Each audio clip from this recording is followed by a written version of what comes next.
if there's anything car enthusiasts enjoy, it's arguing about cars. We professional car reviewers are no exception, but in general, we tend to agree on whether a certain vehicle is basically good or bad.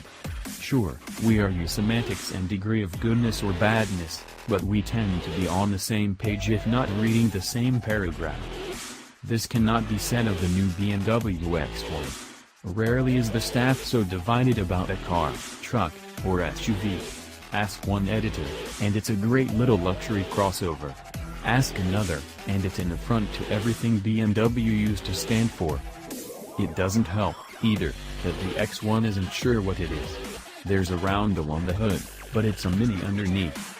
It's based on a front-drive architecture despite those ads BMW used to run about how front-wheel drive sucks. It's a crossover, but it has the same cargo capacity as an all-wheel drive 3 Series sports wagon and can't tow, either, though it does have an extra 1.5 inches of ground clearance. It's the smallest crossover BMW makes but still weighs 3,708 pounds as tested. The Golf didn't narrow much once we began driving, but it did narrow. Walton found the X1 precise, predictable, and nimble, and it had better steering than the 3 Series. Camisa declared it excellent, with great balance, good grip, and well-weighted, though completely steering. Marcus was less impressed, deeming the handling decent, and Mackenzie blamed the tires for spoiling a good chassis. Lieberman thought it handled unremarkably and found the driving experience quite forgettable. Lowe was likewise unimpressed, and I felt it had far too much body roll and not nearly enough grip.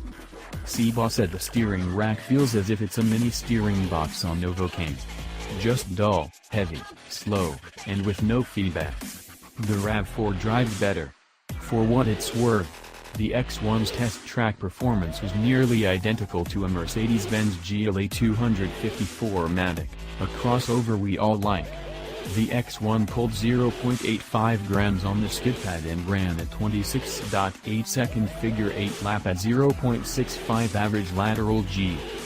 The X1 also received near universal praise for its off-road performance. Driven through deep silt and sand, the all-wheel drive system acquitted itself brilliantly without engaging any special modes.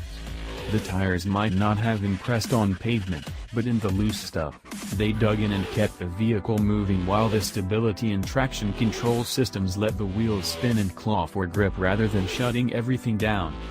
What, then, does all that make the X1? Is it a respectable, affordable, professionally executed entry-level BMW SUV, as Mackenzie put it, or does it fail to live up to the brand's values, as Seabaugh said? In this case, it falls right in the middle.